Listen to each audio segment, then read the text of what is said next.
ओम ह्रीं नमो आयर्याणम्। ओम ह्रीं नमो वज्रायाणम्। ओम ह्रीं नमो लोये सव्व। ओम ह्रीं नमो अर्हन्ताणम्। ओम ह्रीं नमो सिद्धाणम्। ओम ह्रीं नमो आयर्याणम्। ओम ह्रीं नमो वज्रायाणम्। ओम ह्रीं नमो लोये सव्वसाहूणम्। ओम ह्रीं नमो अर्हन्ताणम्। ओम ह्रीं नमो सिद्धाणम्। ओम ह्रीं नमो आयर्याणम्। ओम ह्रीं नमो वज्रायाणम्। ओम ह्रीं नमो लोये सव्वसाहुणम्। ओम ह्रीं नमो अर्हन्ताणम्। ओम ह्रीं नमो सिद्धाणम्। ओम ह्रीं नमो आयर्याणम्। ओम ह्रीं नमो वज्रायाणम्। ओम ह्रीं नमो लोये सव्वसाहुणम्। ऐसो पंचन मुक्तारो सव्व पावपणाशनो मंगलाणं च सव्वेशं परमं हवै मंगलम। परमं हवै मंगलम। कल हमने 31 नंबर का सूत्र किया था। आज 32 नंबर का सूत्र है। ये सूत्र है रह श्री री कृष्ण क्रिया दृष्टिया स्वित। इसमें बताया गया है कि रह श्री री कृष्ण क्रिया और दृष्टिया आदि शब्दों के संयुक्त व्यंजन के अंत्य व्यंजन के पूर्व इकार का आगम होता है। संयुक्त व्यंजन और फिर लिखा है अंत्य व्यंजन। तो उदाहरण से इनको समझने की कोशिश करते हैं कि ये क्या है। तो गरहा शब्द है। मैं स्क्रीन शेयर करता हूं।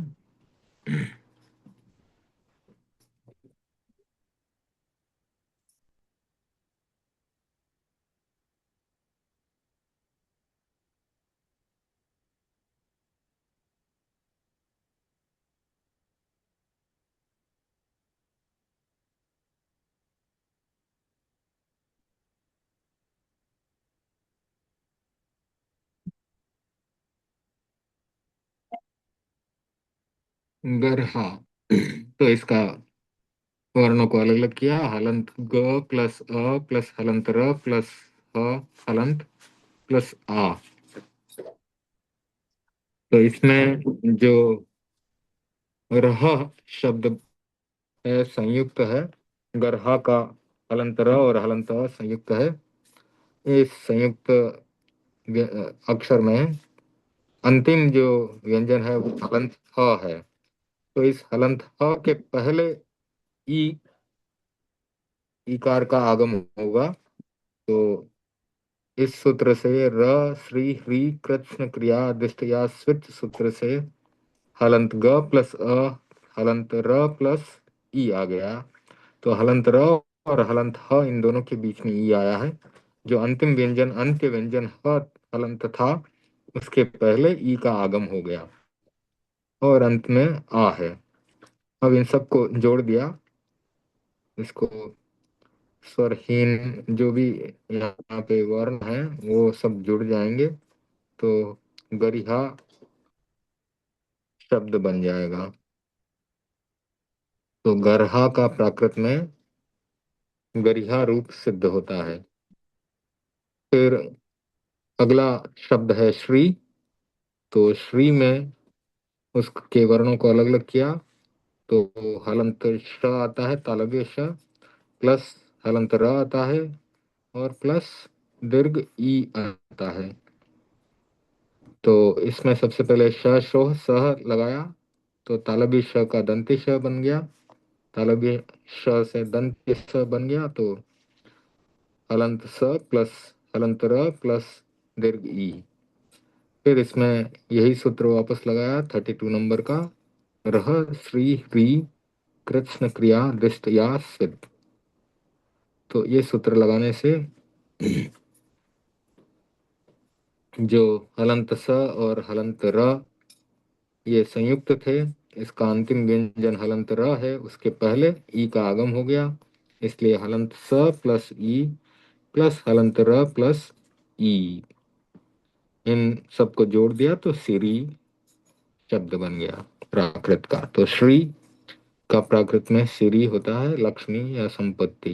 गरहा गरिहा निंद का अर्थ है निंदा, घृणा, जुगुप्सा। आगे अगला शब्द है ह्री। ह्री का इसके वर्णों को अलग अलग किया तो हलंत ह प्लस हलंत र प्लस दीर्घ ई। और इसमें यही सूत्र 32 नंबर का लगाया, रह श्री ह्री कृष्ण क्रिया दिष्ट या स्वित। तो हलंत ह प्लस हलंत र जो संयुक्त अक्षर था उसका अंतिम व्यंजन हलंत र है, उसके पहले ई का आगम हो गया तो हलंत ह प्लस ई प्लस हलंत र प्लस दीर्घ ई। और इन सबको जोड़ेंगे तो हीरी शब्द बन जाएगा। तो प्राकृत में री से हीरी बन गया। अगला शब्द है क्रिया।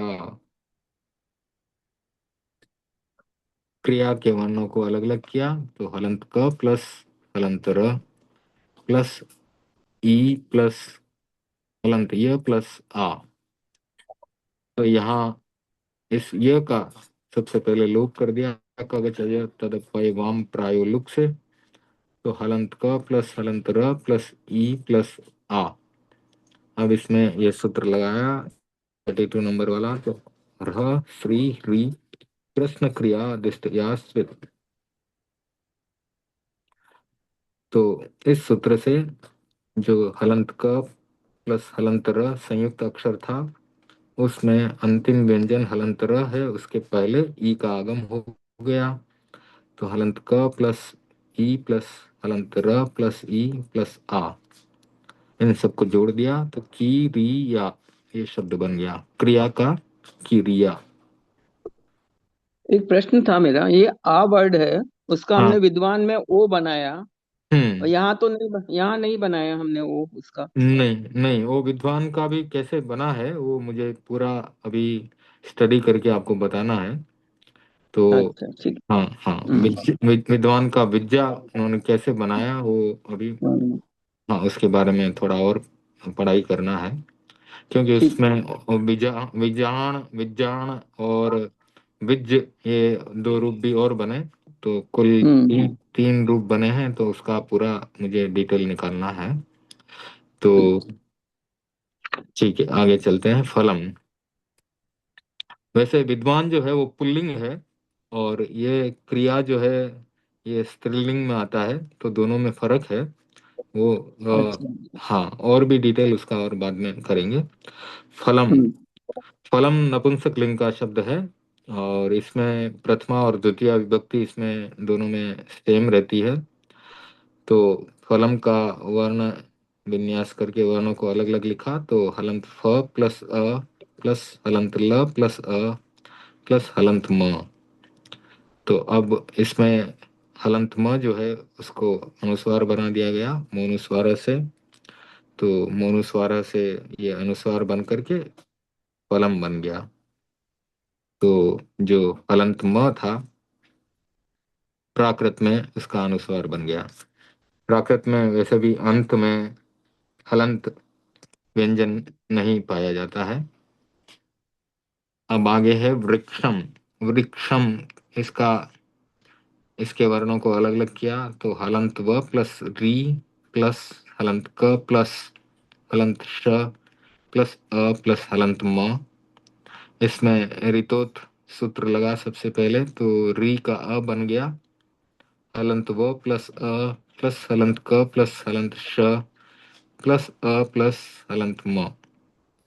अभी क्षः खः क्वचितु छ जाऊ। तो जो क्ष है उसकी जगह पर छ आया इस सूत्र से। वैसे इसके आगे भी एक छोक्षा दो सूत्र भी है 34 नंबर का, उससे भी क्ष का छ बनता है। तो दोनों में से कोई भी सूत्र लगाया तो छ बनेगा। और अगली स्टेप हो गई हलंत व प्लस अ प्लस हलंत छ प्लस अ प्लस हलंत म। अब हलंत क प्लस हलंत श जो था उसकी जगह पे हलंत छ बना है तो वहां पर अनादो शेषादेशी और द्वित्वम से द्वित्व होगा, और द्वितीय तुरीयोर ऊपरी पूर्व सूत्र से हलंत छ के द्वित्व के लिए हलंत च आएगा। तो हलंत छ वर्ग का दूसरा अक्षर है, उसका द्वित्व होकर के वर्ग का पहला अक्षर आ जाता है। तो इस प्रकार अगली स्टेप बन गई हलंत व प्लस अ प्लस हलंत च प्लस हलंत छ प्लस अ प्लस हलंत म। अब यहाँ फिर से मोनुस्वारः सूत्र लगा है, तो हलंत म जो है उसका अनुस्वार बन जाएगा, और फिर सबको जोड़ दिया तो वृक्षम की जगह पे प्राकृत में वत्सम शब्द बनेगा। अब अगला अक्षिम। अक्षिम आंख के लिए प्रयोग में आता है, और उसके वर्णों को अलग अलग करके लिखा। तो अ प्लस हलंत क प्लस हलंत श प्लस ई प्लस हलंत म आया। तो यहाँ पर इन शब्दों के लिए छोक दो सूत्र है, क्योंकि छोक दो सूत्र में लिखा है अक्षी आदि शब्दों में संयुक्त व्यंजन क्ष को छ होता है। तो अक्षी शब्द के लिए क्ष का छ इस सूत्र से होता है। ये इसमें सूत्र के एक्सप्लेनेशन में ही लिखा है, इसलिए इस सूत्र को लिया गया।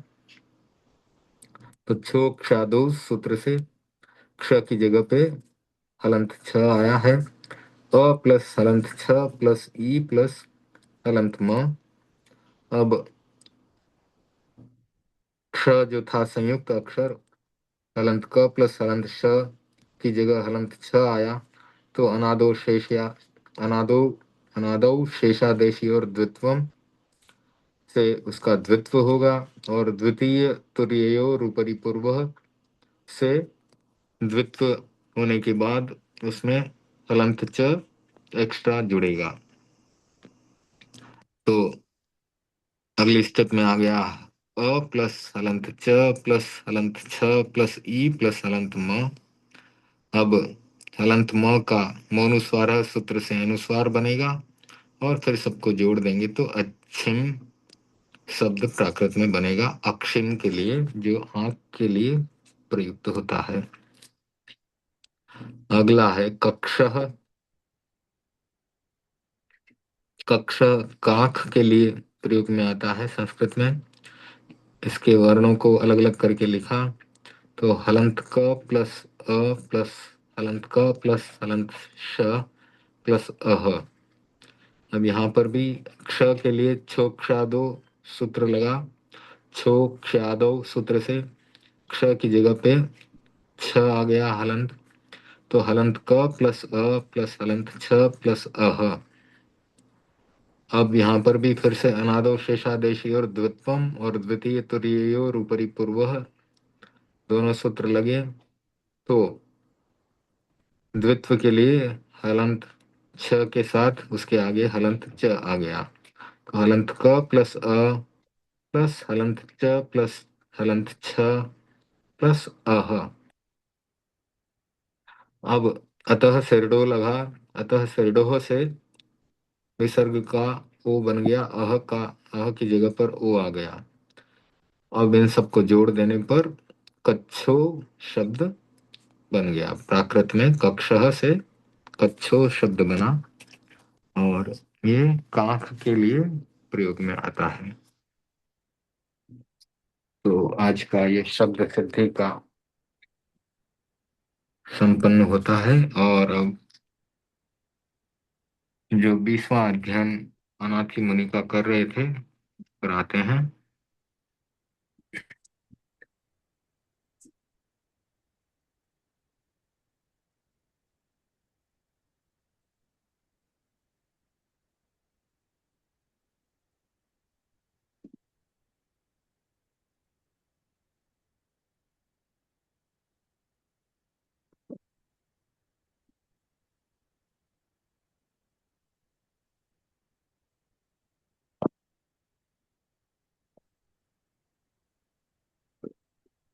तो 38 श्लोक तक हो गया था।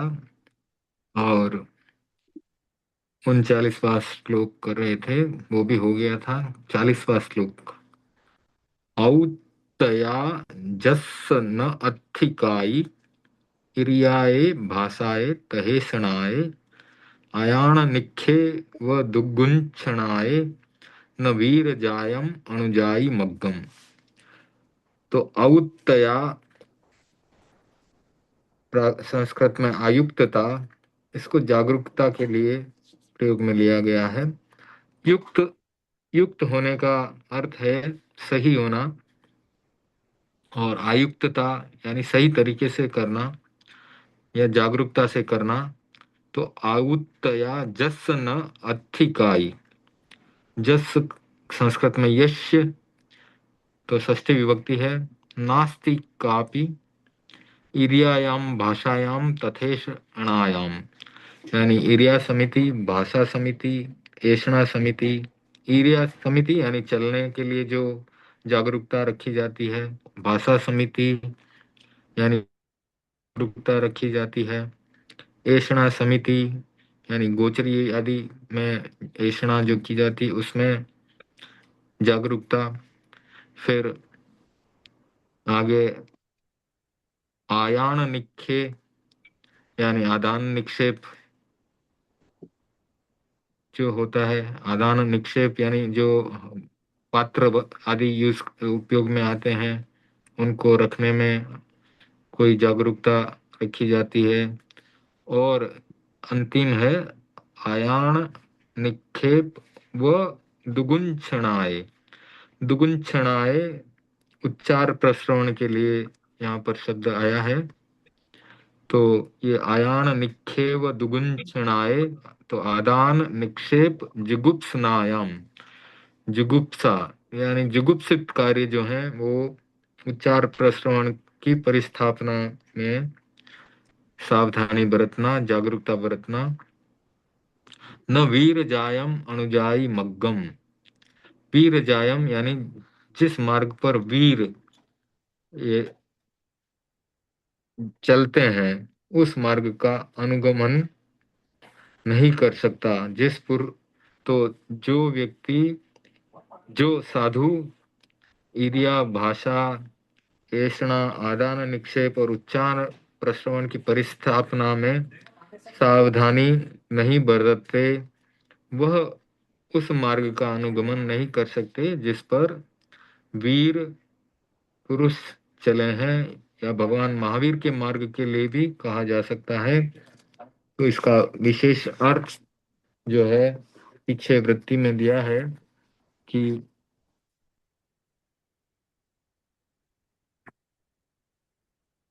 ये वीर जायम, यह शब्द मार्ग का विशेषण है। इसके दो अर्थ किए जा सकते हैं, वह मार्ग जिस पर वीर पुरुष चले हैं, अथवा वह मार्ग जिस पर भगवान महावीर ने परिव्रजन किया है। प्रस्तुत संदर्भ में दोनों ही अर्थ ठीक लगते हैं। तो वीर पुरुष, तो साधुओं का जो मार्ग है वो वीर पुरुषों का मार्ग है। उसमें हर प्रकार की जागरूकता रखनी होती है। तो इरिया समिति, भाषा समिति, ऐसा समिति, आदान निक्षेप समिति और उच्चार प्रश्रवण की परिस्थापना में सावधानी बरतनी होती है। तो इसमें बताया गया कि वहां पर सावधानी नहीं बरतेंगे तो वे मुनि वीर पुरुष जिस मार्ग पर चले हैं, या भगवान महावीर जिस मार्ग पर चले हैं, उस मार्ग का अनुसरण नहीं कर सकते, अनुगमन नहीं कर सकते। चिरंपी से मुंडरुई भविता अथर्वये। तो चिरम यानी चिरकाल से, संस्कृत में वही चिरंपी। तो चिरकाल से यानी बहुत लंबे समय से, मुंडरुई, मुंडरुचि, भविता यानी होना। तो मुंड रुचि का अर्थ है कि सिर्फ जो मुंडन करके साधु बन गए हैं, लेकिन अथर्वये, अस्थिर व्रत, तब नियम ही, तप और नियम में भट्टे यानी भ्रष्ट हैं। तो अथर और वये ये दो शब्द इसमें जुड़े हैं अथर्वये में। अथर अथर्वये, अथर यानी अस्थिर, व ये व्रतों के लिए आया है, तब तप के लिए आया है, नियम नियमों के लिए आया है, तो बट्टे भ्रष्ट के लिए आया है। तो जो व्रतों में स्थिर नहीं है लेकिन सिर्फ मुंड होने में रुचि रखते हैं, चिरकाल से, बहुत समय से मुंडन में रुचि रखते हैं, चिरम्पि अप्पाण किलेश इत्ता, चिरम फिर से चिरकाल, अपि यानी भी, अप्पाण यानी अपनी आत्मा का, किलेश इत्ता क्लेश इत्वा यानी आत्मा को कष्ट दे रहे हैं, न पारए हुई हु संपराए। तो यहाँ पर भी खलु शब्द का वापस उपयोग किया गया है, यानी कि निश्चित रूप से वे संसार का पार नहीं पा सकते। तो बहुत लंबे, संपराय का मतलब? जी संपराय। संपराए यानी संसार को पार कर जाना। न पारए होई हु संपराए, पारए यानी पार पा जाना, संपराए यानी संसार का, संसार को पार नहीं कर पाते हैं, जो बहुत लंबे समय से मुंड रुचि है, यानी उनकी रुचि जो है मुंड होकर के साधु बनने में है, और अपनी आत्मा को दुख पहुंचा रहे हैं, कष्ट दे रहे हैं, लेकिन व्रतों का पालन स्थिर रूप से नहीं करते हैं, तप और नियम में भी भ्रष्ट हैं, तप और नियमों का भी पालन सम्यक रूप से नहीं करते हैं, तो वे इस संसार का पार नहीं पा सकते।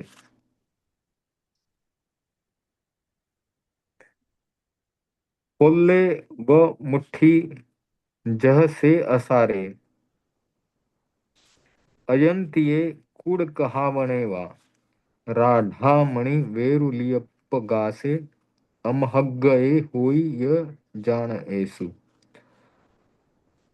पोल्ले व मुट्ठी जह से असारे, पोली मुट्ठी होती है, एक तो भरी हुई मुट्ठी मुट्ठी होती है, एक पोली मुट्ठी होती है, यानी खाली मुट्ठी की तरह असार है। पोल्ले व मुट्ठी जह से असारे, तो पोल्ला एव मुष्टिर यथा सो असारह, यानी कि जो खाली मुट्ठी की भांति असार है। अयंतिये कूड़ कहावणे वा, ये अयंतिये यानी अनियंत्रित, अयंत्रित या अनियंत्रित, कूट कार्षापण इव, तो जो कार्षापण होता है वो पुराने जमाने में सिक्का होता था, उसे कार्षापण कहा जाता था।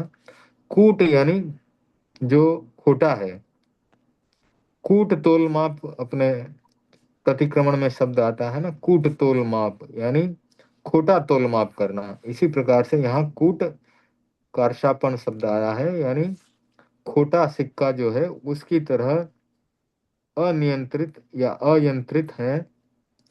राधा मणि कांच की मणि के लिए, वेरुलियप्पगासे वैडूर्य मणि का प्रकाश नहीं कर सकती, जो कांच की मणि है, जिस प्रकार से कांच की मणि है वो वैडूर्य मणि जो असली मणि है उस प्रकार से प्रकाश नहीं कर सकती, उसी प्रकार से अमहग्गए होई य जान ऐसु। अमहग एक तो महंगा होता है, और एक अमहंगा यानी जो महंगा नहीं, मूल्यहीन है, मूल्य नहीं है उसका। जान ऐसु यानी जानकारों, जो जानकार व्यक्ति हैं, ज्ञानी व्यक्ति हैं, उनकी दृष्टि में ऐसे व्यक्ति खोटे सिक्के की भांति जो है उनका मूल्य नहीं रहता, कांच मणि की तरह उनका कोई मूल्य नहीं रहता।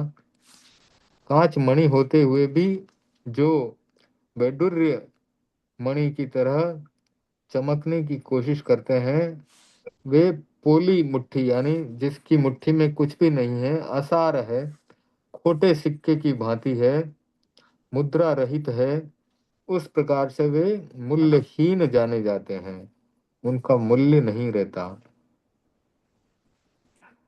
फिर आगे है कुशील लिंगम इह धार इत्ता,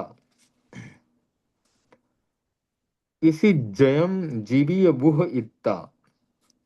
तो कुशील लिंग जो है, यानी जो वेश धारण करने वाले हैं लेकिन है कुशील, तो वेश तो साधु का धारण कर लिया है, धार इत्ता यानी धारण कर लिया है। और इसी जयम यानी ऋषि ध्वज, जो रजोहरण है उसको ऋषि ध्वज संस्कृत में और प्राकृत में इसी जयम कहा गया है। वह इत्ता ब्रहन इत्वा यानी धारण किया है, और उसके द्वारा जीविका चला रहे हैं, जीविकाम ब्रहयित्वा। तो कुशील लिंग यानी जो वेश धारण करके और रजोहरण आदि धारण करके जो मुनि के चिन्ह हैं उनसे आजीविका चलाते हैं। और संजय संजय लप्पमाणे विनिगाय मगच्छई से चिरम पी। तो ऐसे असंयत होते हुए, असंयत यानी असंयमी है लेकिन अपने आप को संयत बताते हैं, संयतम लपन यानी संयत अपने आप को कहते हैं, वे चिरकाल तक विनिगातम आगच्छति। तो यहाँ संधि है विनिगातम आगच्छति। तो विनिगातम यानी विनाश को प्राप्त होते हैं, विनाश को चले जाते हैं, चिरकाल तक यानी लंबे समय तक वे विनाश को प्राप्त हो जाते हैं। कैसे? जो कुशील वेश यानी वेश तो धारण कर लेते हैं साधुओं का, रजोहरण भी धारण कर लेते हैं, लेकिन इससे जीविका चलाते हैं अपनी, यानी आचार का अच्छी तरह से पालन नहीं करते हैं, केवल अपनी जीविका चलाने के लिए इस वेश को धारण कर लेते हैं, रजोहरण को धारण कर लेते हैं, जो मुनि के चिन्हों को धारण कर लेते हैं, लेकिन असंयमी है और अपने आप को संयत कहते हैं, संयत कहलाते हैं। वे लंबे समय तक विनाश को प्राप्त होते हैं। विषम तु पीयम जह काल कूडम। विषम यानी विष है, उसको पीते हैं, कालकूट विष के समान।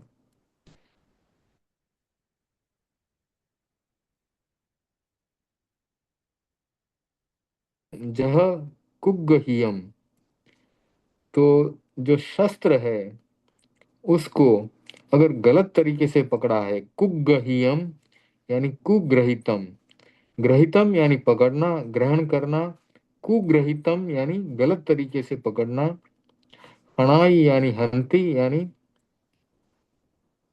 अपने स्वयं का हनन करता है, सत्थम यानी शस्त्र। तो जो शस्त्र गलत तरीके से पकड़ा हुआ है वह स्वयं को मारने के काम आता है। जैसे पिस्तौल तो पकड़ ली लेकिन उल्टी पकड़ ली और ट्रिगर दबा दिया तो अपने स्वयं को वो मार देगा व्यक्ति। उदाहरण दिया है आगे, ऐसे व धम्मो विष ओ वन्नो हणाई बेयाल इवा भी वन्नो। तो आगे और उदाहरण से बताया गया है कि जिस प्रकार से वेताल जो है, इवा भी बन्नो यानी ऐसा बेताल जो जो कि नियंत्रण में नहीं है, इवा विपन्न है, तो जो नियंत्रण में नहीं है ऐसा वेताल, वह स्वयं का विनाश करता है। वैसे ही जो विषयों से परिपूर्ण है, विषओब बन्नो, उसका संस्कृत में विषयोपपन्न शब्द बनता है, उसका संधि विच्छेद करेंगे तो विषय प्लस उपपन्न, यानी विषयों से जो युक्त है, वैसे वैसा धर्म, यानी धर्म के नाम पर विषयों को का सेवन हो रहा है, तो ऐसा धर्म विनाशकारी होता है। जिस प्रकार से कि अनियंत्रित वेताल, जो वेताल नियंत्रण में नहीं लाया हुआ है, भूत प्रेत जो वेताल में जो वश में नहीं किया हुआ है, वह विनाशकारी होता है। और जो शस्त्र गलत तरीके से पकड़ा जाता है वो विनाशकारी होता है। और जो कालकूट विष है वो अगर पिया गया तो वह भी विनाशकारी होता है। उसी प्रकार से धर्म का आचरण करने के हेतु जो मुनि आगे बढ़ते हैं वे विषयों से मुक्त होने चाहिए, विषयों से युक्त नहीं होने चाहिए। अगर वे विषयों से युक्त हैं तो उनके लिए वैसा धर्म विनाशकारी होता है। अब आगे के श्लोक लेते हैं।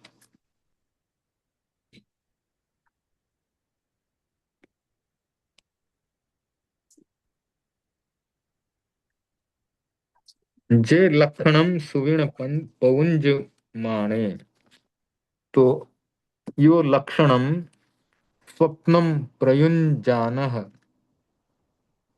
अब पिछले उसमें बताया था कि आजीविका का जो है, आजीविका के लिए वो वेश धारण किया है।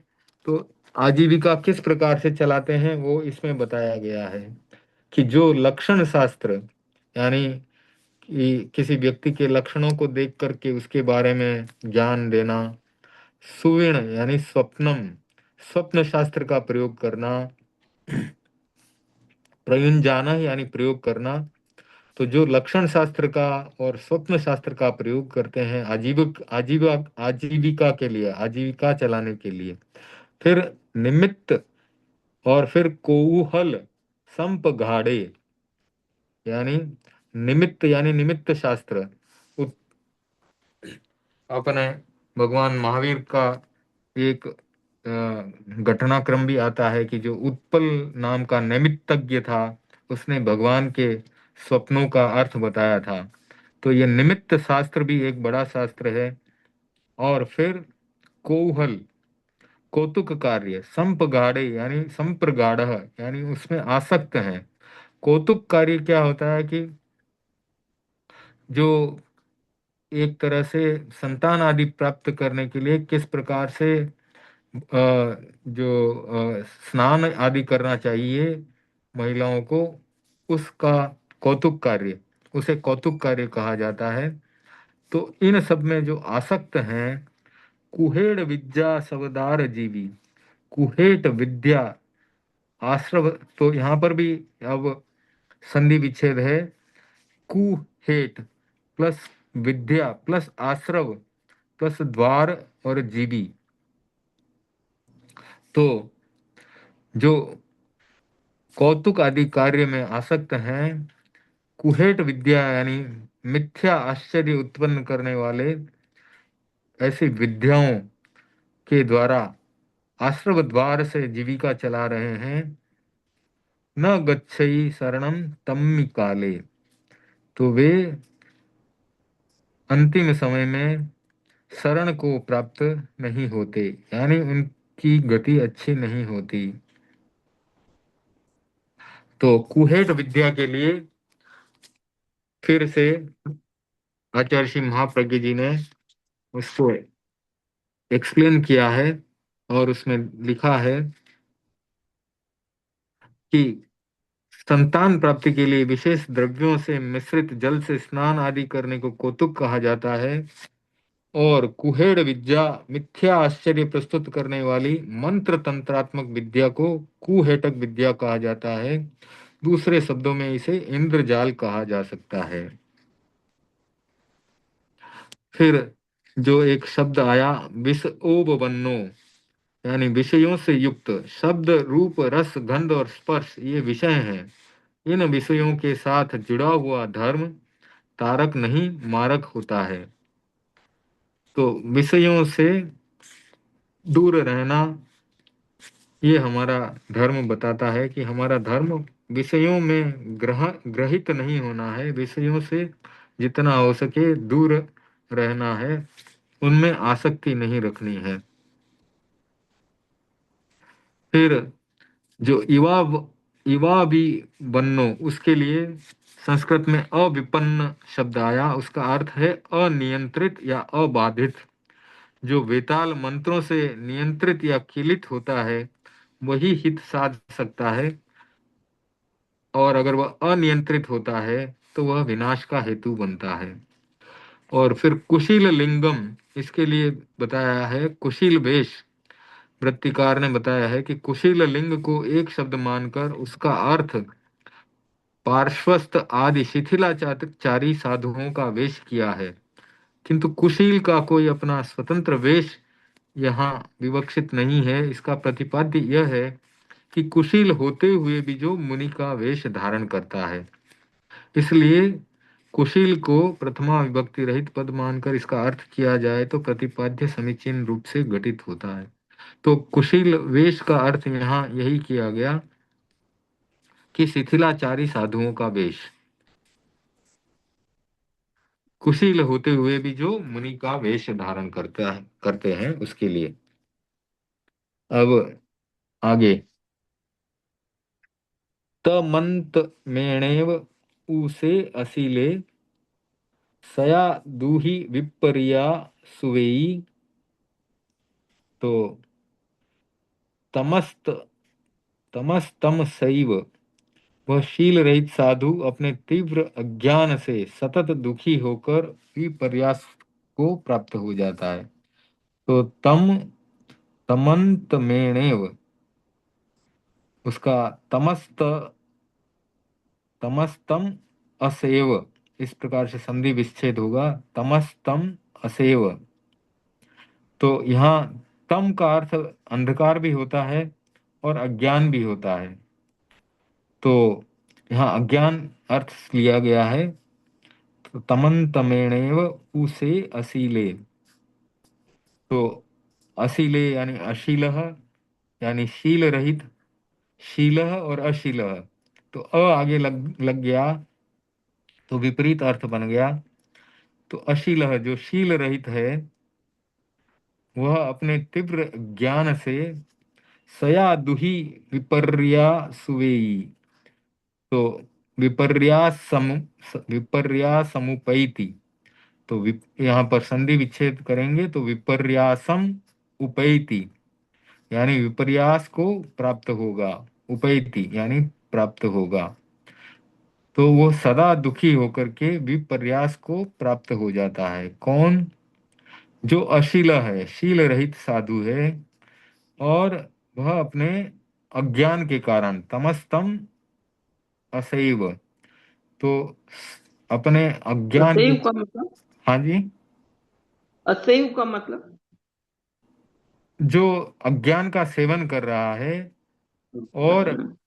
शील रहित है, तो अपने सतत अज्ञान के कारण सदा दुखी होगा और विपर्यास को प्राप्त होगा।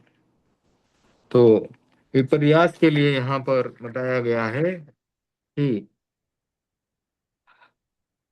विपर्यास को, इस दुख निवृत्ति के लिए मुनि बनता है, प्रत्युत और दुखी हो जाता है। आयारों में विपर्या समुपैति का यही अर्थ मिलता है। शांत्याचार्य ने इसका अर्थ विपरीत दृष्टि को प्राप्त होता है ऐसा किया है, किंतु दुही, दुही यानी दुखी का दुही बना है, किंतु दुही पद के पश्चात विपर्यासुवी पाठ है, इसलिए यह तात्विक विपर्यास से संबंधित प्रतीत नहीं होता। तो शांत्याचार्य जी ने विपरीत दृष्टि इसका अर्थ किया, लेकिन आचार्य श्री महाप्रज्ञ जी लिखते हैं कि दुखी के बाद विपर्यास लिखा गया है, तो यानी वो दुख निवृत्ति के लिए मुनि बनता है, लेकिन फिर से और अधिक दुखी हो जाता है। तो विपर्यास का उन्होंने दुखी ही अर्थ किया यहाँ पर।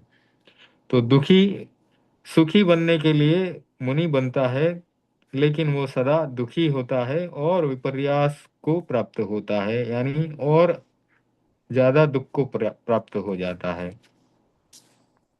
तो संधा वही नर गति रिख जोनिम, तो वह संधावती नरक तिर्यक योनि है, यानी वह असाधु प्रकृति वाला मुनि धर्म की विराधना करके नरक और तिर्यंच गति, सॉरी हाँ, नरक और तिर्यंच गति में आता जाता रहता है।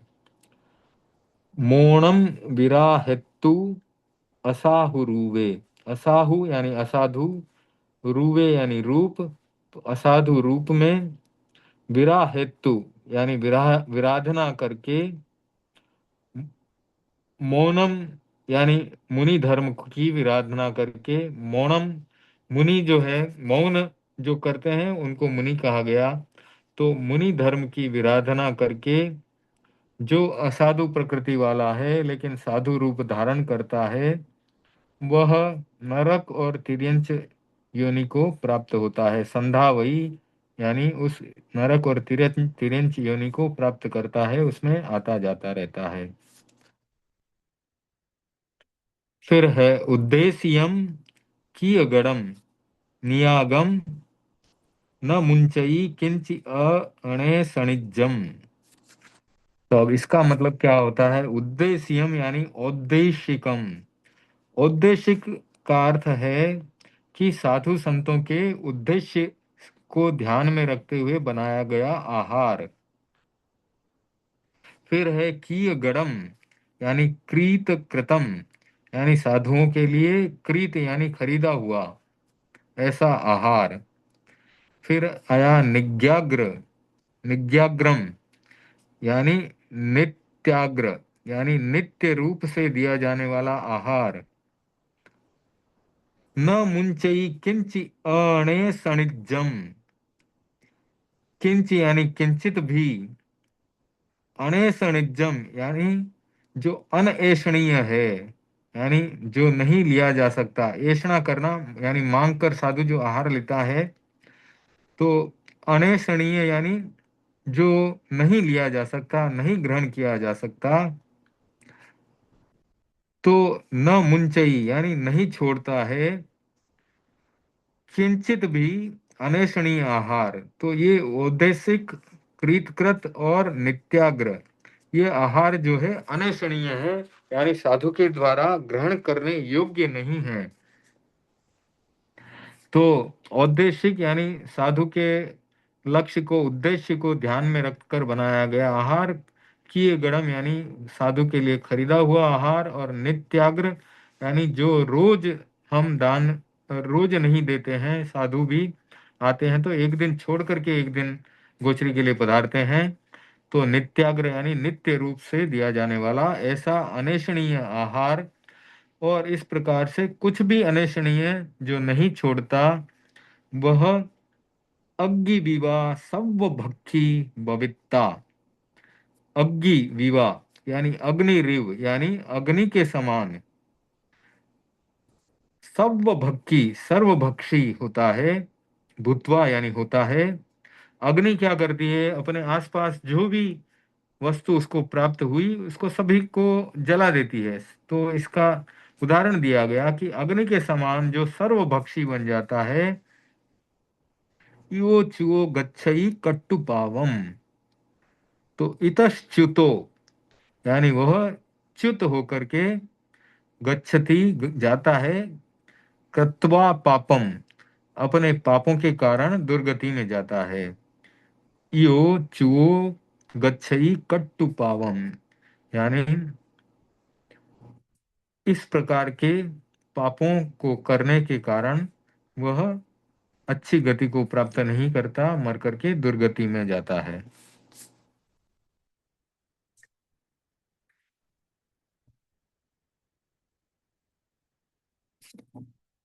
न तम अरिकंठ छित्ता करे, जम से करे अपनिया दुरप्पा। तो इसका अर्थ है न का तो नहीं, तम अरि यानी उसका दुश्मन भी, तम और अरि, तम यानी उसका और अरि यानी दुश्मन, कंठ छित्ता करे जो कंठ का छेदन करने वाला दुश्मन भी जो नहीं कर सकता, जम से करे अपनिया दुरप्पा। ऐसा कार्य कौन कर सकता है? अपनी स्वयं की आत्मा, कैसी आत्मा? दुरप्पा यानी दुरात्मा। तो जो कार्य गला काटने वाला शत्रु भी नहीं करता, अपनी दुष्प्रवृत्ति वैसा अनर्थ उत्पन्न कर सकती है। तो गलत प्रवृत्ति में लगी हुई आत्मा, अपनी स्वयं की आत्मा इतना अनर्थ कर सकती है। से नाही से नाही मच्चु मुहम तु पत्ते। तो नाही ही जानने के लिए है, मच्चु मुहम मृत्यु के मुख में। तो दो शब्द हैं यहाँ, मच्चु मृत्यु के लिए, मुहम यानी मुख, तू पत्ते, तू प्राप्त, पत्ते यानी प्राप्त होना। तो पच्छानुतावेण दया विहुणो, अभी दया विहुणो यानी दया से विहीन है। पच्छानुतावेण, पच्छान यानी पश्चात, और अनुतापेन, तो संधि विच्छेद हुआ है, पश्चात और अनुतापेन, तो बाद में अनुताप करना पड़ता है। दया विहीन जो मनुष्य है, मृत्यु के मुख में पहुंचने के समय पश्चाताप के साथ।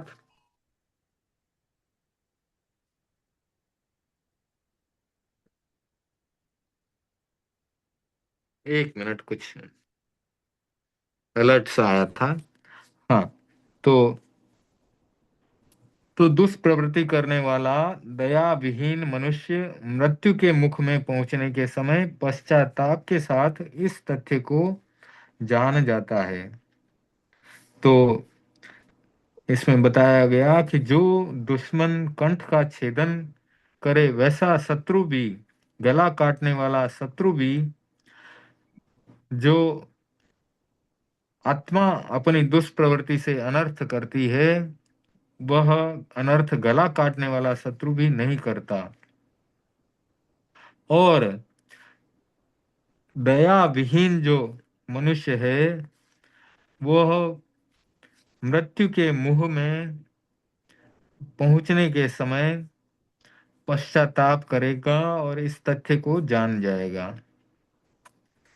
तो हमारी आत्मा सुप्रवृत्ति करती है तो आ- अपनी आत्मा के लिए अच्छा है, भला करती है, लेकिन दुष्प्रवृत्ति करती है तो स्वयं को नुकसान पहुंचाती है।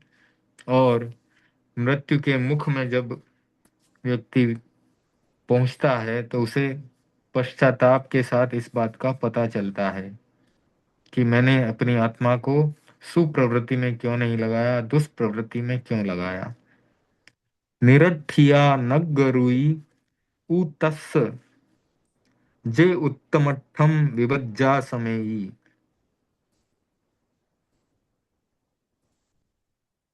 तो जो अंतिम समय की आराधना में भी विपरीत बुद्धि रखता है, निरर्थिका, निरठिया, नग्गरुई, नग्गरुई, नाग्न्य, रुचि और अस्तु, तीन शब्द आए हैं। नाग्न्य, रुचि और अस्तु, तीन की संधि संधि हुई है। तो जो अंतिम समय की आराधना में भी विपरीत बुद्धि रखता है, दुष्प्रवृत्ति को सत प्रवृत्ति मानता है, उसकी संयम रुचि भी निरर्थक है। तो संयम रुचि, नाग्य रुचि जो है, इसका मतलब संयम में रुचि है। निरर्थिका यानी निरर्थक हो जाती है। तस्य यानी उसकी। तो नाग्य रुचि, संयम में रुचि बताई है, तो मुनि की जो संयम में रुचि है वह भी निरर्थक हो जाती है। यह उत्तमार्थे विपर्यासमेति।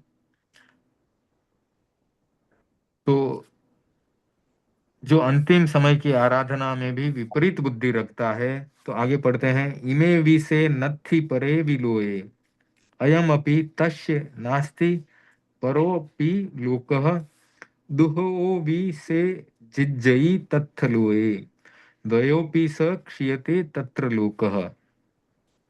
यानी कि यह लोक और परलोक दोनों भी उसके ठीक नहीं रहते। जो अंतिम समय की आराधना में भी विपरीत बुद्धि रखता है, दुष्प्रवृत्ति को सत प्रवृत्ति मानता है, उसकी संयम रुचि भी निरर्थक हो जाती है।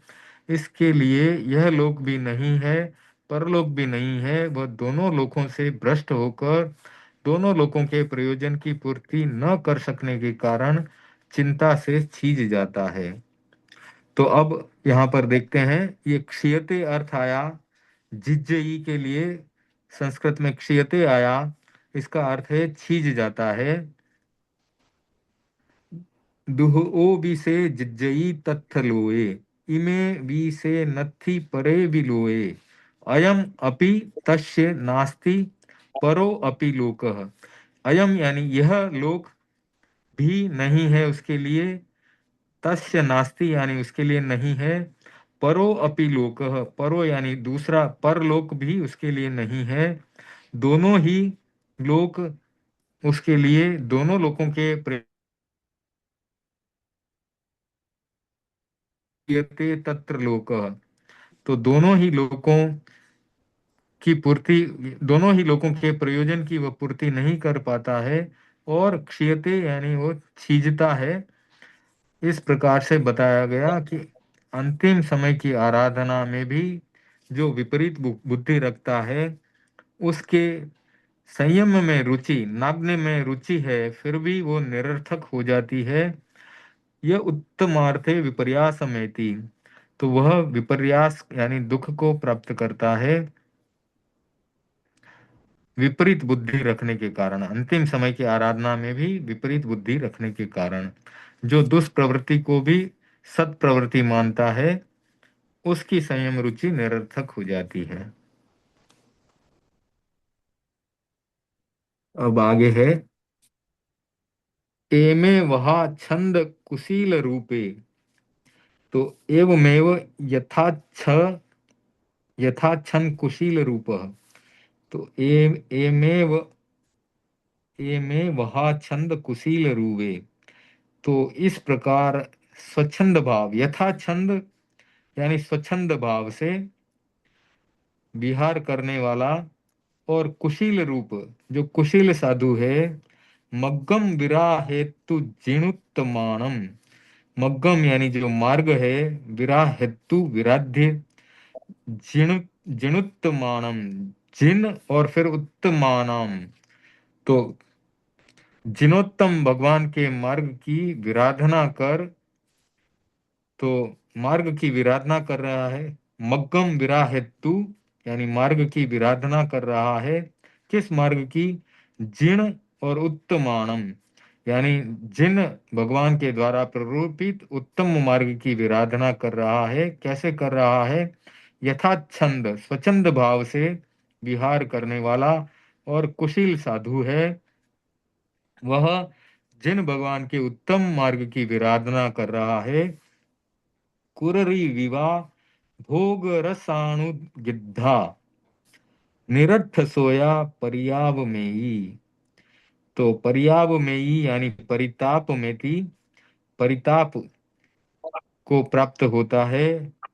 निरथ सोया, निरर्थ शोका, तो जो अर्थहीन और शोक यानी दुख को प्राप्त होता है, अर्थहीन चिंता करता है और शोक को प्राप्त होता है। किस प्रकार से? वो उसका उदाहरण दिया है, कुररी विवाह भोग रसानुगिद्धा, तो रसों में गृद्ध है, भोगों में गृद्ध है, वैसा कुशील साधु जिनोत्तम भगवान मार्ग के मार्ग की विराधना करता है और जिस प्रकार से अर्थहीन चिंता करने वाला गिद्ध पक्षी आसक्त होकर दुख को प्राप्त कर होता है, उसी प्रकार से इस प्रकार का कुशील साधु आसक्त भोग रसों में, भोगों और रसों में आसक्त होकर के और दुख को, परिताप को प्राप्त होता है। ये कुरीद का मतलब क्या होगा? कुर कुर्री। कुररी गिद्ध पक्षिणी के लिए बताया है। कुररी गिद्ध पक्षिणी, स्त्रीलिंग है, पक्षिणी आया है। हम्म।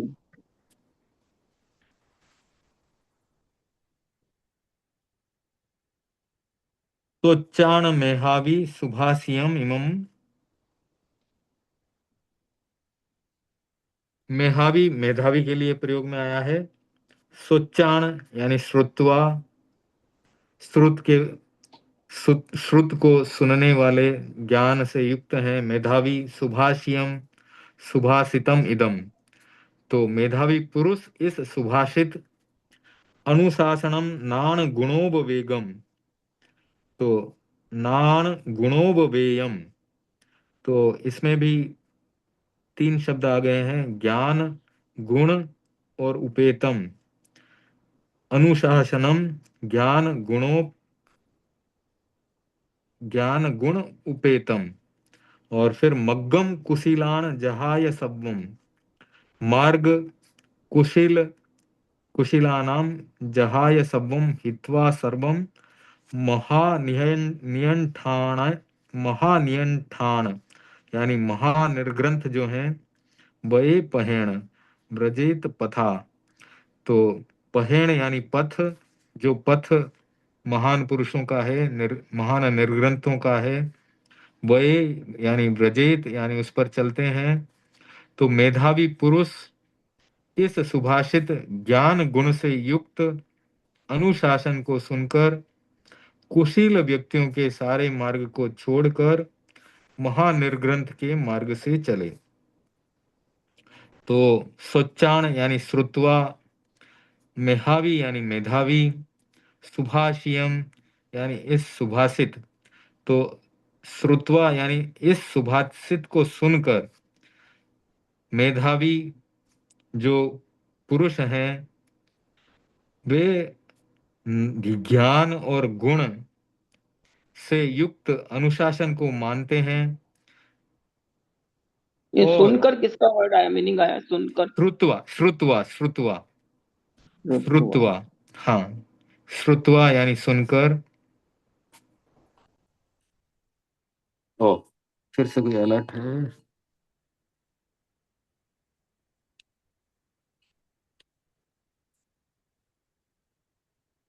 ठीक है। तो मेधावी पुरुष सुभाषितम इदम यानी इस सुभाषित को श्रुत्वा यानी सुनकर, नान गुणोपवेयम यानी ज्ञान और गुण से युक्त, अनुशासनम यानी अनुशासन उसको सुनकर, मग्गम कुशीलान जहाय सब्बम यानी जो कुशील व्यक्तियों के मार्ग को छोड़कर, महान जहां नियं मतलब छोड़कर। किसको, जहां। जहा नहीं, जहाय का, जहां। जहाय का हित्वा किया है यहाँ पर, हित्वा। और हाँ, हित्वा वो छोड़कर हो गया। और फिर सब्बम महानियंठान वये पहेणम यानी पहेण का यानी अर्थ हुआ पथ, व्रजेत का यानी उस मार्ग पर अपने आप को स्थापित करते हैं, चलते हैं। तो कुशील व्यक्तियों के मार्ग को जहा यानी छोड़कर, सर्वम महा नियंठान, सर्वम सर्वम महानिर्ग्रंथानाम व्रजेत पथा यानी सभी महानिर्ग्रंथ कुशील व्यक्तियों के मार्ग को छोड़ करके और महानिर्ग्रंथ के मार्ग पर व्रजित, व्रजेत यानी उस मार्ग पर चले, उस मार्ग पर आगे बढ़े।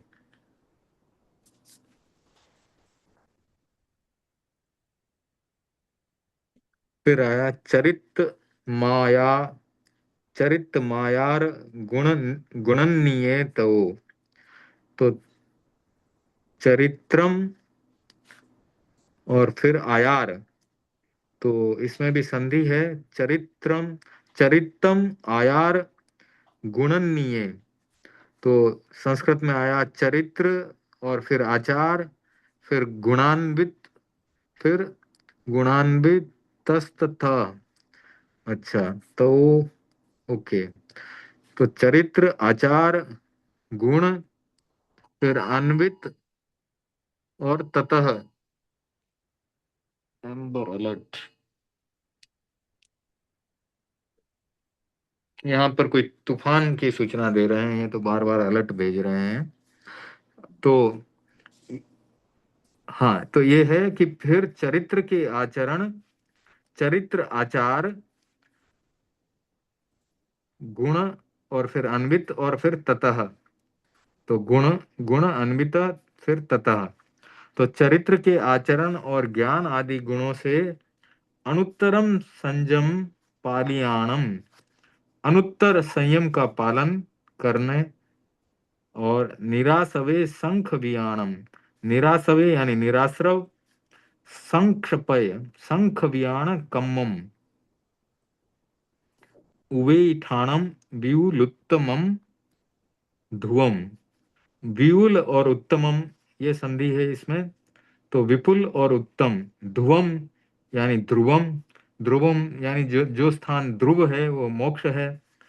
उवेई यानी उपैति, यानी वहां पर पहुंच जाते हैं, उसको प्राप्त कर लेते हैं।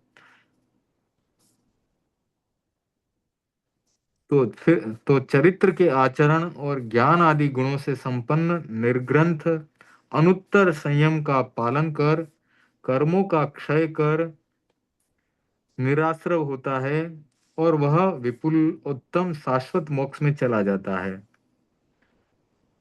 ये क्या संक्षेपय है? संक्षपय यानी मतलब कर्मों का क्षय कर देता है। सं ये और क्षपय, सम और क्षपय, यानी सम यानी सम्यक रूप से, क्षपय यानी क्षय कर देता है। कर्म यानी कर्मों को, निराश्रव हो जाता है, तो आश्रमों को बंद करने पर निराश्रव हो जाता है। और विपुल और उत्तम ध्रुव स्थान कौन सा है, वो मोक्ष है। तो विपुल और उत्तम स्थान को प्राप्त कर लेता है, उपेति प्राप्त कर लेता है। तो चरित्र आचार गुण, चरित्र आचार और ज्ञान आदि गुणों से संपन्न वह अनुत्तर संयम का पालन कर निराश्रव होता है। कैसे निराश्रव होता है? कर्मों का क्षय करता है और आश्रमों को बंद करता है। इस प्रकार से निराश्रव होने से कर्मों का क्षय हो जाता है, और फिर वो विपुल और उत्तम ध्रुव स्थान को प्राप्त कर लेता है। ठाणम यानी स्थानम, और उवेई यानी उपैति यानी प्राप्त कर लेता है। तो आज का समय संपन्न होता है, और हम स्टॉप शेयर करते हैं और मंगल पाठ से। कृतज्ञोस्मि भाई साहब, कृतज्ञोस्मि। हाँ, धन्यवाद ज्वाइन करने के लिए। जय मदन मुनि जिनेन्द्र। हमारे तेरापन भवन में पधार रहे सिटी लाइट। कौन बता रहे हैं? मदन मुनि श्री। मदन मुनिश्री जी, अच्छा। तेरापन अ- भवन उधना थे बहुत कल, आज अच्छा, आज तेरापन भवन सिटी लाइट। बहुत अच्छी बात है, हम सबकी वंदन। मेरे बड़े ससुर जी महाराज लगते हैं ऐसे रिलेशन में। और हम परम पूज्य गुरुदेव की हम्म। आज्ञा से मंगल पाठ कर लेते हैं। ओम ह्रीं नमो अरहंताणं, ओम ह्रीं नमो सिद्धाणं, ओम ह्रीं नमो आयर्याणं, ओम ह्रीं नमो उज्जायाणं, ओम ह्रीं नमो लोये सव्व साहुणं, ऐसो पंचनमुक्कारो सव्व पापपणाशनो, मंगलाणं च सव्वेसिन परमं हवै मंगलम्। चत्तारि मंगलम, अरहंता मंगलम, सिद्धा मंगलम, साहू मंगलम, केवली प्रणतो धम्मो मंगलम। चत्तारि लोगुत्मा, अरहंता लोगुत्मा, सिद्धा लोगुत्मा, साहू लोगुत्मा, केवली प्रणतो धम्मो लोगुत्मा। चत्तारि शरणं पौज्जामि, अरहंते शरणं पौज्जामि, सिद्धे शरणं पौज्जामि, साहू शरणं पौज्जामि, केवली प्रणतं धम्मं शरणं पौज्जामि। विघ्न हरण मंगल करण स्वाम भिक्षुनो नाम, गुण ओळख सुमरण कर्या सरे चिंत्या काम, सरे चिंत्या काम, सरे चिंत्या काम। Om Arham. Thank you for joining. कृतज्ञोस्मि, थैंक यू। कृतज्ञोस्मि, कृतज्ञोस्मि। धन्यवाद। जय जिनेन्द्र। हम सब परम पूज्य गुरुदेव के प्रति आभारी हैं। जय जय जय जिनेन्द्र, जिनेन्द्र। सातामा जय छो। जिनेन्द्र। हाँ, देव गुरु की कृपा छे। ताता बहुत भाई साहब। सुंदर। हाँ, जय जिनेन्द्र। Thank you. जय जिनेन्द्र।